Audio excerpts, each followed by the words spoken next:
नमस्कार, जय हिंद। मैं रूप किशोर चौधरी आप सभी का अपने YouTube चैनल लर्न विद रूप किशोर चौधरी पर स्वागत करता हूं। साथियों, हम पढ़ रहे थे BNS की सीरीज और उसी सीरीज में आगे लेके हाजिर हूं मैं आज धारा 141 से लेकर धारा 150 तक।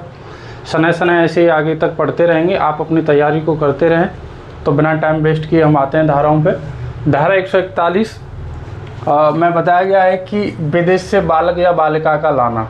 ठीक है, अगर बालिका की उम्र 21 साल से कम है और बालक की उम्र 18 साल से कम है, इस कंडीशन के बच्चों को अगर आप विदेश से लाते हैं और आप ये जानते हैं कि इनका प्रयोग अयुक्त संभोग के लिए किया जाएगा। अयुक्त संभोग का मतलब होता है इल्लिसिट इंटरकोर्स। ठीक है, तो आप, मुझे लग रहा है, मैं उम्मीद करता हूँ इतनी चीज़ें आप समझ पा रहे होंगे। ये टर्मिनोलॉजी के इल्लिसिट क्या होता है। इल्लिसिट मतलब होता है गैर कानूनी। ठीक है, अवैध। तो विदेश से बालक या बालिका का लाना धारा 141 में बताया गया है। धारा 142 में बताया गया कि व्यपहृत या अपहृत व्यक्ति को सदोष छिपाना या परिरोध में रखना। धारा 142 की बारीकी आपको ध्यान से समझनी है। इसमें कह रहा है कि व्यपहृत या अपहृत व्यक्ति को सदोष छिपाना या परिरोध में रखना। इसका मतलब ये है कि इसको व्यपहृत या अपहृत करने वाला व्यक्ति छिपाने वाला नहीं है, यानी व्यपहृत या अपहृत करने वाला व्यक्ति कोई और है, ये काम केवल छिपाने का कर रहा है और इसको ये पता है कि ये व्यपहृत या अपहृत है। अगर वो छुपा रहा है तो इस कंडीशन में वो धारा 142 के अकॉर्डिंग दंडनीय होगा, जो छुपाने का कार्य कर रहा है। ठीक है भैया।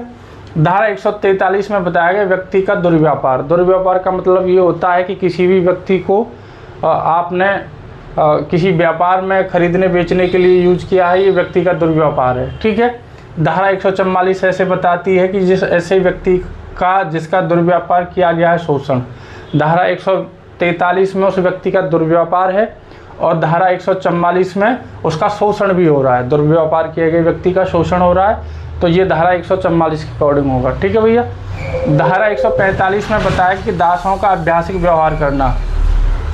दासों का अभ्यासिक व्यवहार करने का मतलब ये है कि ये एक तरीके से कह सकते हैं ट्रेडिंग है, आयात निर्यात करना, यानी दासों की खरीद फरोख्त करना। ये धारा 145 का अकॉर्डिंग दंडनीय अपराध है। ठीक है भैया। धारा 146 में बताया गया है विधि विरुद्ध अनिवार्य श्रम। विधि विरुद्ध अनिवार्य श्रम वो है जहाँ किसी व्यक्ति की सहमति नहीं है किसी कार्य करने की और आप उस व्यक्ति से वही काम जबरन कराते हैं, तो वो धारा 146 के अकॉर्डिंग दंडनीय अपराध है। ठीक है भाई।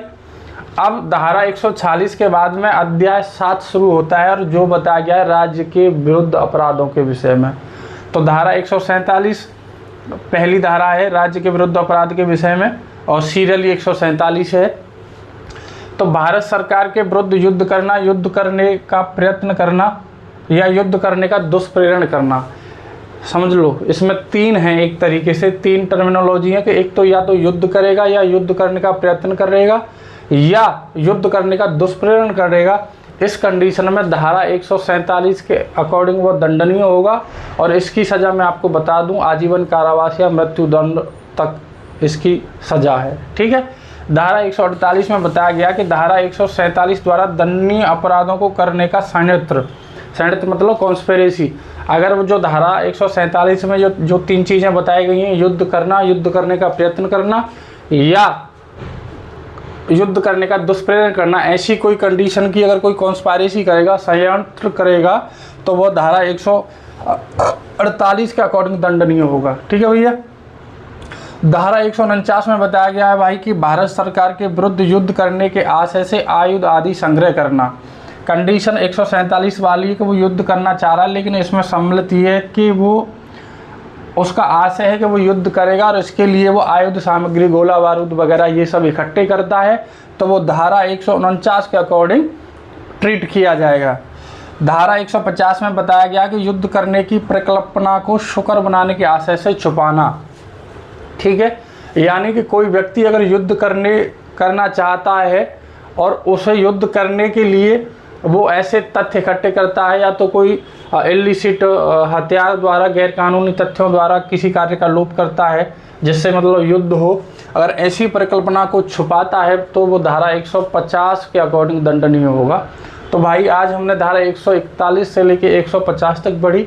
आप ऐसे ही पढ़ते रहिए, मैं धीरे धीरे छोटी छोटी वीडियो बना के डाल रहा हूँ, आप देख रहे होंगे। ज़्यादा समय मैं आपका नहीं लेता हूँ ताकि आप बोर ना हो, क्योंकि मैं समझता हूँ कि ये जो है ऐसी आप पहली बार पढ़ रहे हैं तो आपको हो सकता है थोड़ी बोरिंग फील हो, तो धीरे धीरे मैं आपको ऐसे ही समझाता रहूँगा। छोटी छोटी वीडियो में आपका ये जो मूल विधि वाला पोर्शन है ऐसे पूरा हो जाएगा। आप पढ़ते रहिए धीरे धीरे।